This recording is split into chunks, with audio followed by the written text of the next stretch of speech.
Think we are live. We are live. All right. Let's see here. Perfect. We are live. Thanks for joining me. I'm Instructor Jay with Guardian Training Consulting, and thank you for joining my fireside chat. As you can see in front of me, this is what we're going to be talking about. We are going to be talking about ammunition. It's complicated. So I'm going to take it step by step on this platform because it's extremely confusing. And what I want to do is give you the information so that you can make the right choices. So what sparked me to talk about this was a recent range trip that I made. I was teaching a private student, one-on-one student, and got done with the private instruction, and I was working on some drills, some reload drills, and gentleman kept looking my way, and he just kept looking at me and then looking back, and I just kind of looked at him as we kind of like made eye contact in a very professional way. He's like, you kind of look like you know what you're doing. I'm like, well, I kind of do. It's kind of what I do. And he's like, why is my gun not working? So he had a SIG P320, and he's like, my gun's just not working, and the bullet or the casing won't come out of the chamber, or what we professionals call extraction. It's not extracting from the chamber. And so he's like, and the gun's locked up. So I said, okay, well, you want me to help you fix it? He's like, absolutely. So I grasp the grip of the gun and I try to move the slide, and it's not moving. So an age-old trick is you just grab the slide and then hit the grip as you're coming in, and then it will typically force the casing out and extract it and inject it. And so I tried to find the casing, and I just couldn't find it. And that's usually the first diagnosis is, let's look at the casing. Could it be a ruptured casing? Could it be an overcharge? Could it be a myriad of different things? Squib round. So I couldn't find the casing because it hit the floor, and I couldn't find it. So I started looking at the gun, and I looked at the gun, everything's okay. And then I looked at his ammunition, and this is a 9mm standard, P320. So I looked at the ammunition, and what did lo and behold I find? 9mm Browning Court, which is a totally different round. And we'll talk about the differences between like the 9mm Court or the 380 Auto and the 9mm. He had the wrong ammunition. And, I asked him, I said, where did you get this ammunition? Well, from this range. What? And I said, okay, can I take apart your gun real quick? And, I know how to take apart a 320. And he's like, yeah, sure. What's going on? I said, well, I have to make sure that it's okay. And I'm like, he's like, could it have damaged my gun? I'm like, might well could have. And so I took it apart. Luckily, nothing was broken. And I took a minute to explain to him what this round that he had versus the round that the gun is chambered in. And again, this is proof that, people are buying guns at an exponential rate, which again is awesome, but has little to no training. And they're depending on the salesperson, which may or may not have training. When I explained to him, I said, the guys at the counter aren't instructors. This isn't what they do. And they may just have this as a job that they think it's fun to have guns and, handle guns all day. And they have no clue what they're selling, and they have no clue what they're handing. And they say 9mm, 9mm, and we're going to find out that is just, in fact, not true. We're going to find out a one caliber that has a multitude of different loadings that if you put this caliber, this different type of ammunition in your gun, it'll become a hand grenade. And I'm not trying to scare people. It's just realizing the gravity of the situation. So we're going to be talking about ammunition, from cannon ammunition to rifle ammunition, shotgun ammunition, all the way to handgun ammunition. So stay tuned. That's the big thing is stay tuned. Let me make sure everything's going all right here. I think we're good. Let me see. I think we're good. All right. So yeah, let me see here. Okay. So we're going to start with the big differences. So the two big differences that we have when we measure caliber, and that's the designation that explains what it is caliber. There's there's three measurements there's metric, there's standard, and then there's the age-old gauge. So metric is measured in millimeters.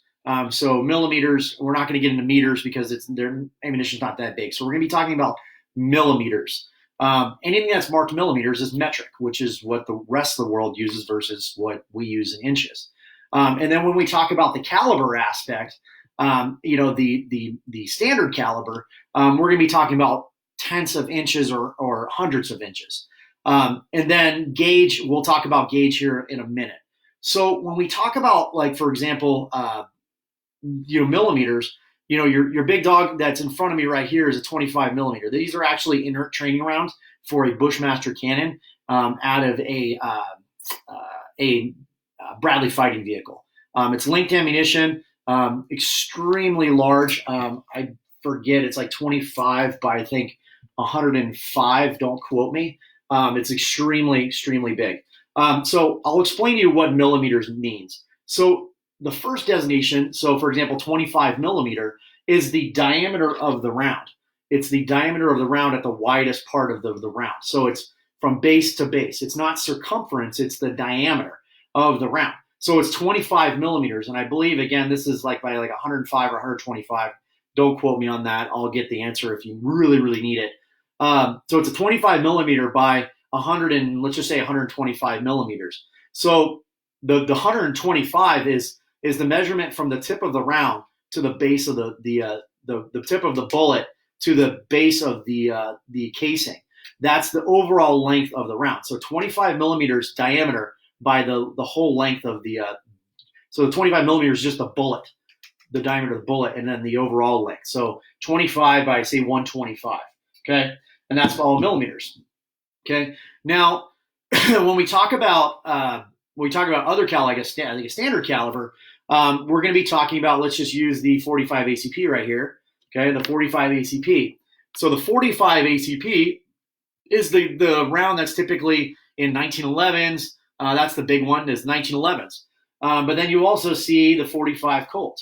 So the 45 ACP is the 45 auto Colt pistol, which is in your 1911. And then you have your 45 Colt, which is commonly referred to as the long Colt. You can see the overall length difference in these these chambers. This is what the Wild Wild West carried. This is like in the 45 Colt Peacemaker, that you see in cowboy guns. And then this is the one that's an auto. Now, funny range story. It's not funny, but it could have been tragic. I had a guy that was shooting an original Colt Peacemaker, or well over a $4,000 handgun. Didn't have any clue, and he had these in here. So again, you can see the overall length, the same caliber, but they're two different rounds. So again, they're two different rounds. So the way we measure standard caliber is, again, just like we talk about in metrics, it's the diameter of the bullet itself, the diameter of the bullet. So a 45 caliber ACP or a 45 caliber Colt, they are 0.45 an inch in diameter. So they're almost at half an inch. 50 cal would be a half an inch in diameter. So then, then you can take your standard calibers and make them into metrics. So for example, I got my nice trusty board here. For my Instagram folks, it's going to be backwards. But so for example, 50 BMG or 50 caliber, your standard 50 caliber, the 50 BMG or Browning machine gun that was developed for the Barretts and the M2 machine guns, it's a 0.50 of an inch diameter. But with the regular 50 BMG, you don't know how long the bullet is. Well, in metrics, it's actually 12.7 millimeters in diameter. That's the diameter of the bullet, which is 50 caliber, half an inch, by 99 millimeters. It's 99 millimeters in overall length. So you have a 50 cal, but then you have that 50 cal, the Browning machine gun, the BMG, the large caliber anti-material gun round. Then you have the 500 Smith & Wesson, which is a 50 caliber round. Then you have the 50 AE, which is the Desert Eagle round. All 50 caliber rounds, but totally different types of rounds. So food for thought on that. So we're talking about caliber. We're moving on to caliber. So for example, this round right here, and this round right here, as well as this round right here, all these 4 different rounds. Let's move these over here. I like playing chess with rounds. These 4 rounds are all the same caliber. All the same caliber. They are 7.62 in caliber. So 7.62 in metric, but they're also 0.3 of an inch. They're 30 caliber rounds. So these 3 rounds are all the same caliber, i.e., the diameter of the bullet is exactly the same. So you have the 30-06, which is your 30-06. So what is 30-06? So the 30-06. So it's 30 caliber, 0.30. -1906, which denotes it had a Spitzer bullet. There was a 1303 that had a different type of bullet, and we'll talk about bullets here in a minute. So 30-06 is 7.62 by 61. Okay, then you have your 7.62 by 54R, and a lot of people think the R stands for Russian because it is a Russian round. It's actually for rimmed because it has a rimmed casing or a rimmed casing. Or brass. It's not brass, but it's a rim casing. So that's 7.62 by 54. This was the age-old World War II. This is the M1 Garand round, the BAR round. That was made. That's what made this one famous. This one is the Mosin-Nagant, the Dragunov, and the I'll think of it here in a minute. The PK machine guns. Then you get into the little brother of the 30-06, and this is the 7.62 NATO, or the 7.62. Did you say 7 by 61? Yeah, this is by. It's 61 millimeters. This is 7.62 by 61. This is 7.62 by 51. Or 63. Why am I saying 61? Thank you, Stressman. This is a 7.62 by 63. This is a 7.62 by 51. That is your 308 round, or the 7.62 NATO. That is the NATO spec cartridge that was big in the 70s. So this is the 308 round. Again, 7.62 by 51. Okay. And then this is the 7.62 by 39, which is famous for the AK-47 and all of its derivatives from there. So again, all of these are the same caliber, i.e. 7.62, but you can see by 63 millimeters, by 54 millimeters, by 51 millimeters, and by 39 millimeters. Could you imagine if somehow you could fit, well, you probably could fit this round into that casing. Could you imagine the damage that it possibly could cause if you put this round into that gun? And if it's possible. I've never tried it. I'm not going to try it. It's just silly. But again, all the same caliber. Then you look at 7 point, like for example, I don't have it here, but something similar to this. This is a 357 SIG.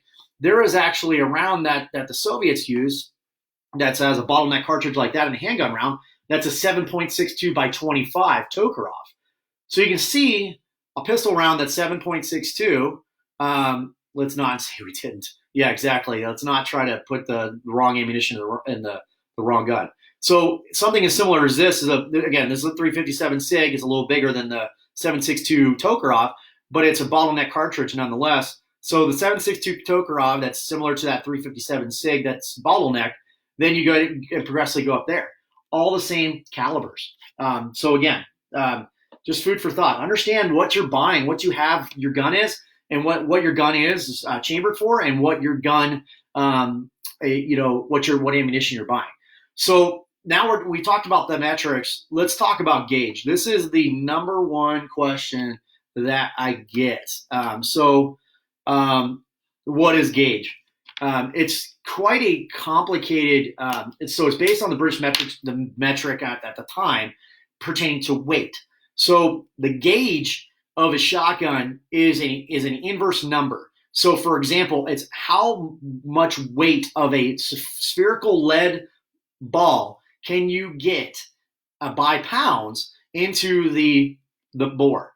So it doesn't. So for example, 12 gauge, 20 gauge, 28 gauge, 16 gauge, 10 gauge, all of those, 8 gauge, all of those are essentially 1/12. So if it's a 12 gauge, that means that you can fit 1/12 of a pound of a spherical lead ball into that.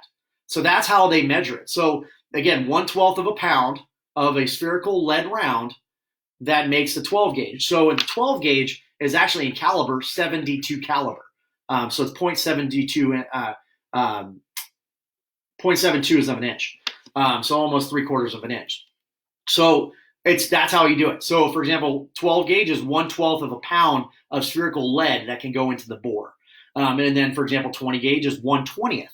That's why your 20 gauge, although it has a higher number, it is actually fractionally less, and that's why the diameter is a lot smaller than a 12 gauge. So for example, like 8 gauge, people are like, well, the number's smaller, but the bore is so much bigger. Again, like 8 and 10 gauge, you don't see those anymore, and they recoil like crazy. It's only 1/8. It's 1/8 of a pound. That's why it's so dramatically bigger. That's what shotgun gauges mean. So the smaller the round, the smaller the number, the bigger. Same thing with for example, when we use our type of ammunition, people are like, well, wait, why is 0.00 or double-aught buck bigger than like say 9-shot, which is birdshot? Well, the thing is, again, your numbers are getting smaller.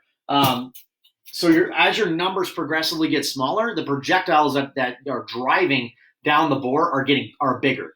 For example, double-aught buck is typically anywhere from 32 to 38 caliber, depending on whether it's a 2 3/4 inch, and I'm not going to go into the difference between 2 3/4 inch and 3 inch.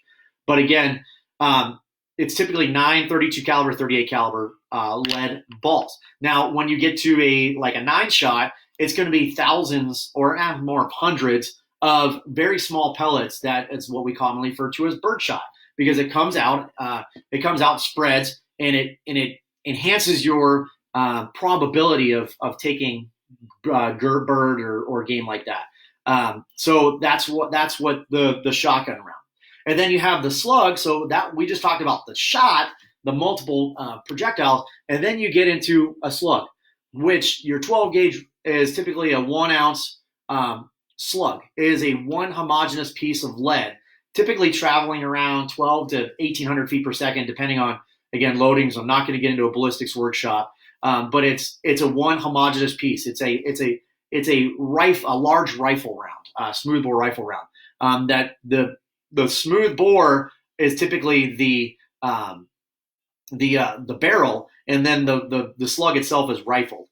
Unless you get a rifled barrel on your shotgun. But again, this is one piece of homogeneous lead going down range, kind of like a rifle bullet or a handgun bullet, while your shot is the stuff that spreads. And the big misnomer that we have, that people go, the reason why I want shotgun for home defense is the massive amount of spread, the swath of bees that comes out and just takes over your target. Thanks, Bart, for joining me. Nothing could be further from the truth. An average 18-inch shotgun that's non-NFA, nor National Firearms Act, and I'm not going to go into that, only spreads 1 inch at 1 yard. So 1 inch at 3 feet. So let's just get a little crazy. So say we're at 3 yards, it only spreads 3 inches. That's it. And so a lot of people get the misnomer that if I shoot the shotgun, I don't have to aim it and I won't miss with a shotgun. Trust me, you will. Thanks, Ben and Dan, for joining me, as well as Sting. Thanks for joining me. So again, 12. So gauge is again an old empirical measuring device where it said again how much a fraction of a pound can fit of spherical lead can fit into the bore. So 12 gauge is 1/12 of a pound of spherical lead that can go into the bore. 20 gauge 1/20th. 410 is the only shotgun that actually uses the diameter of the bullet. 0.410. Okay, 0.410. That's the only one. The rest of them use the old gauge. So I'm going to remove the shotgun shells. Okay, we talked about these rounds, the 7.62 rounds that got confusing from 7.62 by 63, by 54, by 51, by 39, and then by 25 your Tokarev round. Again, all the same caliber. So moving on.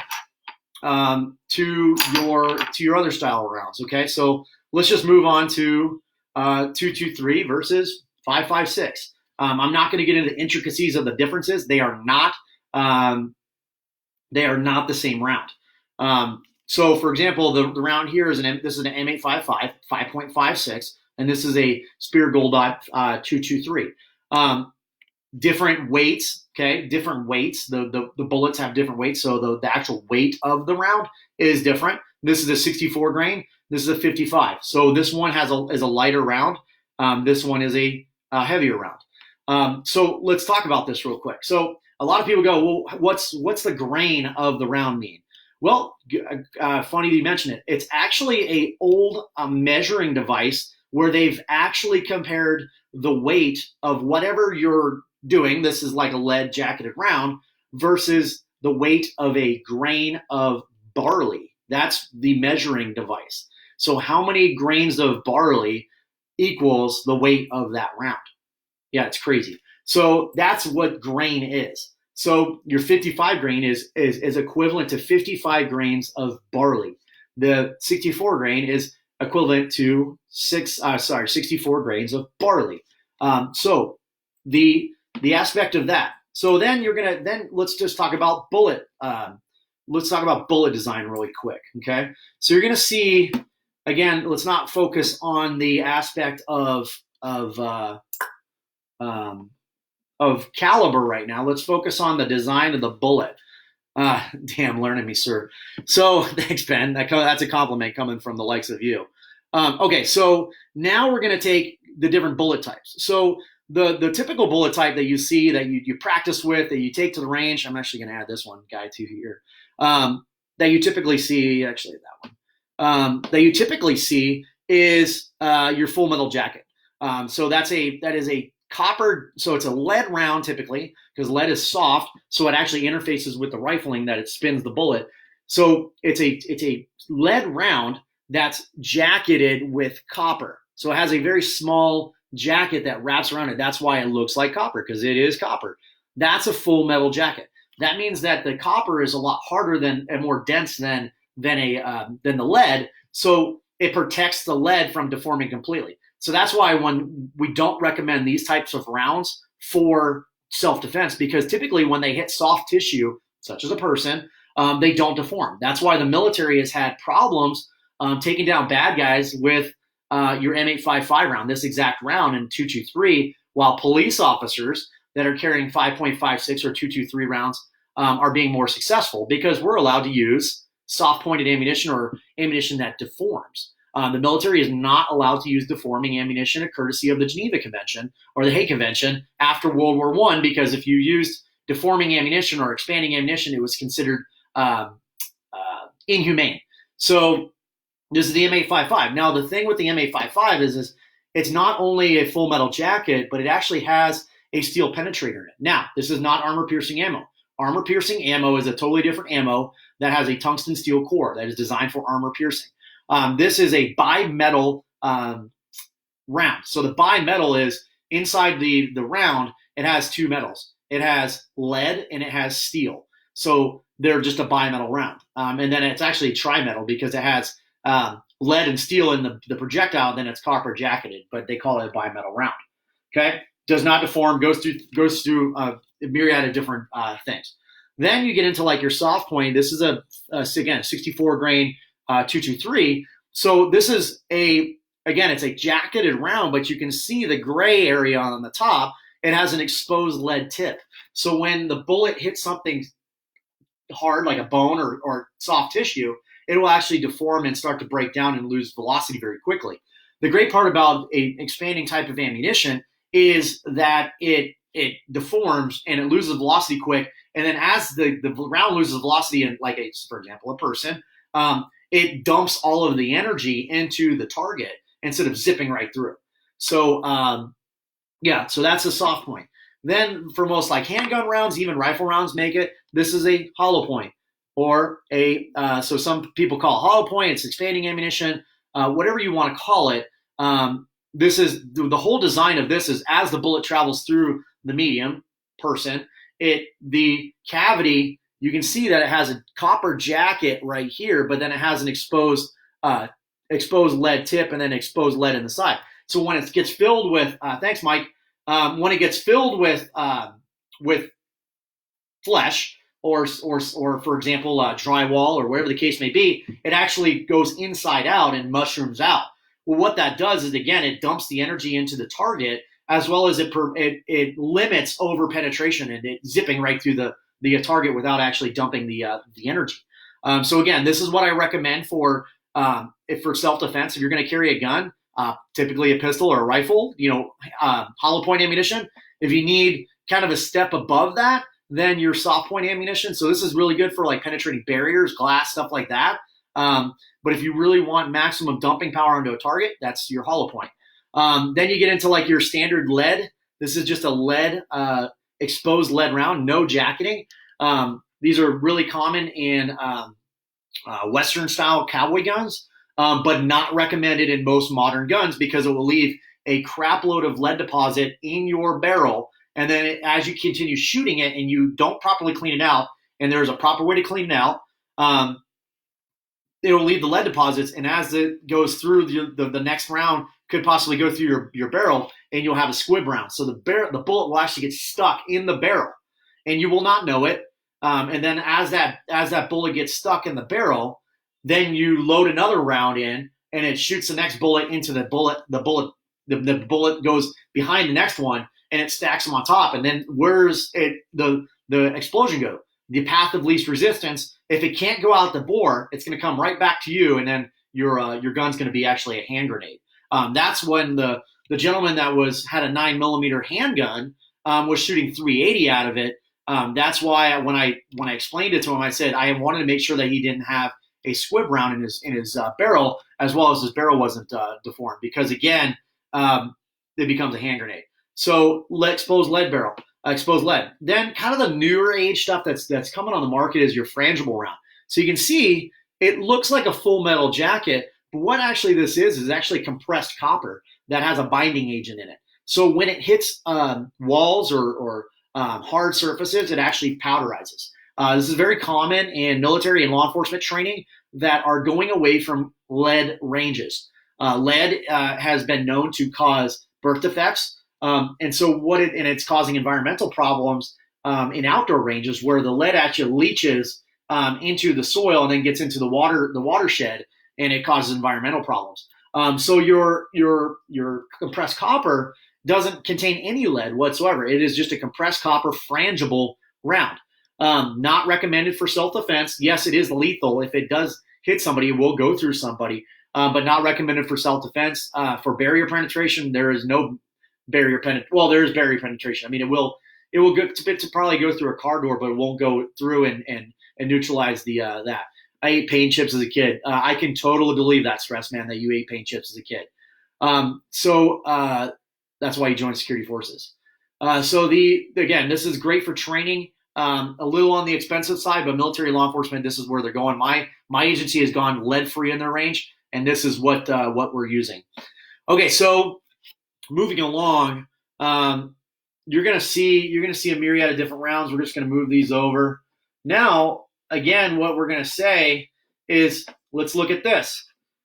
So let's move this over here, this right here, this right here, this right here. All three of these rounds are the same caliber.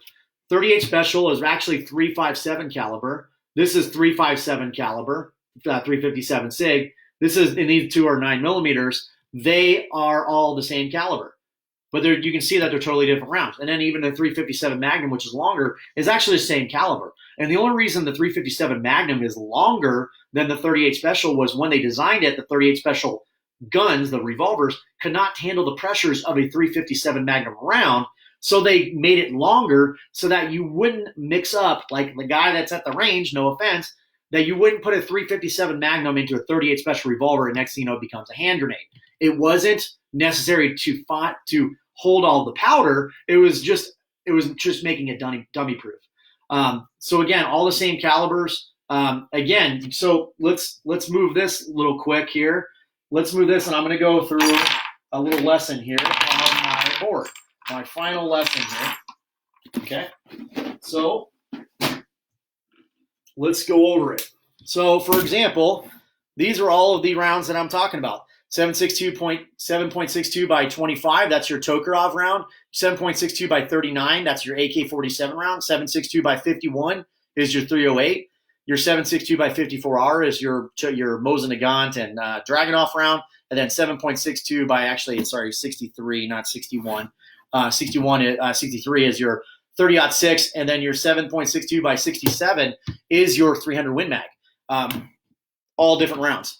And then moving on, you can see here the 9mm. These are all the names that 9mm has. So if you go to the range and you go, hey, I want a 9mm round, well, more than likely they're probably going to give you the 9mm by 19, the 9 by 19. So it's 9mm in diameter by 19 in overall length. And then, but the names have changed a lot of times. So, for example, the original gun that shot 9mm was a Luger, a P08 Luger.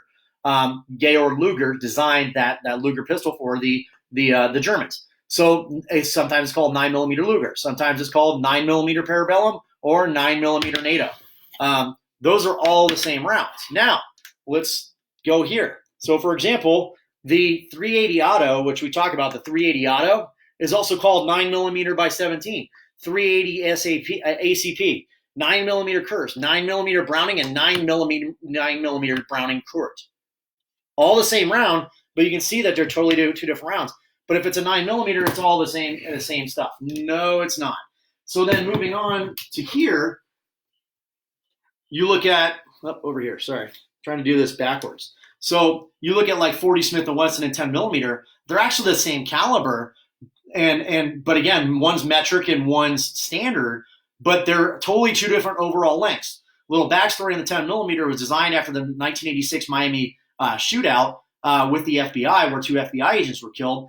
Jeff Cooper helped design this round, and they wanted a more powerful handgun round. So they developed the 10mm Auto. Very long casing and very powerful. It's essentially like a 41 Magnum, the best way of explaining it.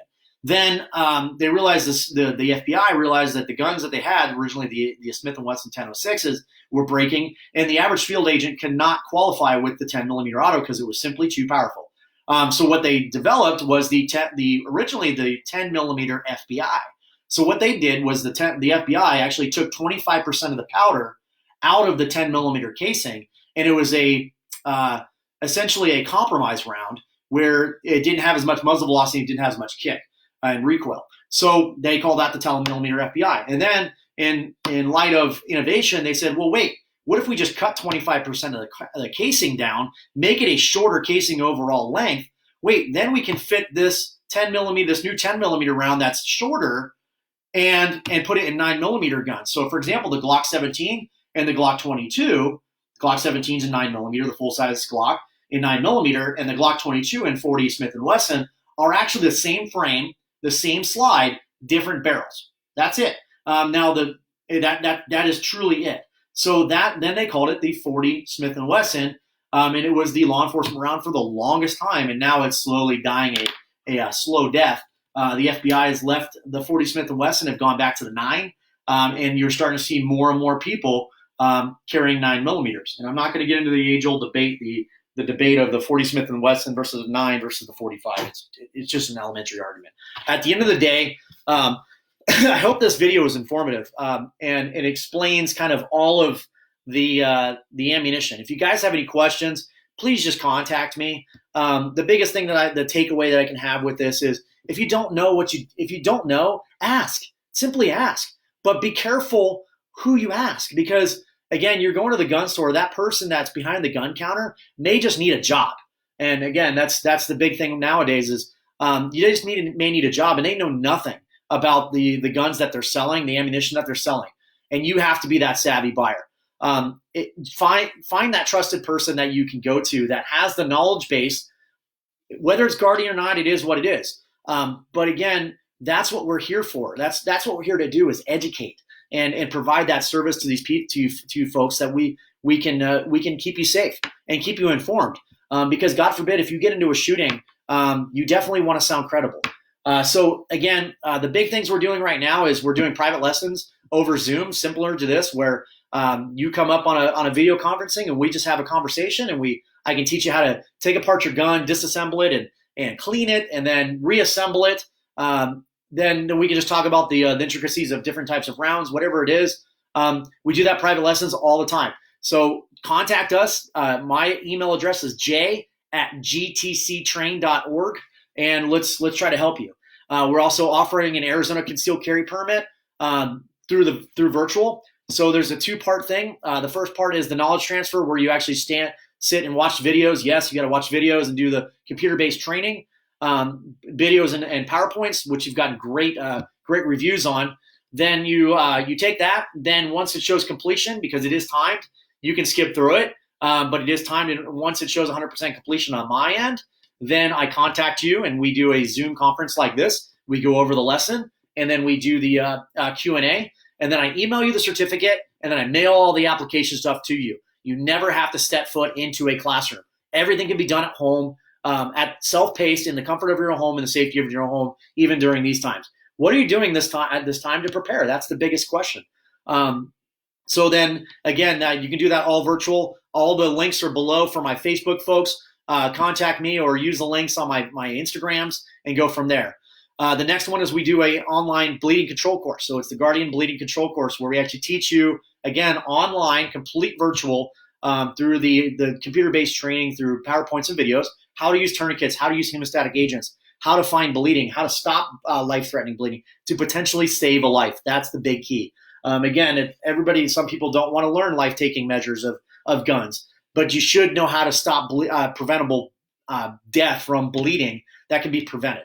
So we do that online. Sign up below. And then the last part is, if you need medical gear, we are a tactical medical solutions distributor. So you just contact us. We'll save you a couple bucks, and then we'll ship off any kind of medical gear that you need from TacMed Solutions directly to your home. Just be patient, guys, because again, the world is getting nuts. But again, if you have any questions, contact us. Be safe. Try to do something positive for somebody. That's what we're trying to we're trying to do. So yeah, Stress Man, get with me on the medical stuff. And again, you do not have to be an Arizona resident to get an Arizona concealed carry permit. You can live in Maine. You can live in California. We've had a lot of people in California contact us, and people are like, wait, there's no reciprocity in California with an Arizona permit. You're absolutely right. But a California permit only gets you California. If you get a non-resident Arizona concealed carry permit, it gives you almost 36 states that you can carry in. So again, if you're traveling around the United States and you live in California and you get a California permit, it's typically only good in California. But then if you get an Arizona permit through our virtual classroom, then you can get almost 36 states. All you have to do is sign up and take the class, and then we'll contact you with more information. You guys be safe. Do something positive. Try to stay positive. It's been very difficult for us, but well, for me, not for Karen, but for me. But we'll go from there, and we'll see what we have for tomorrow. Guys, be safe. Have a great one.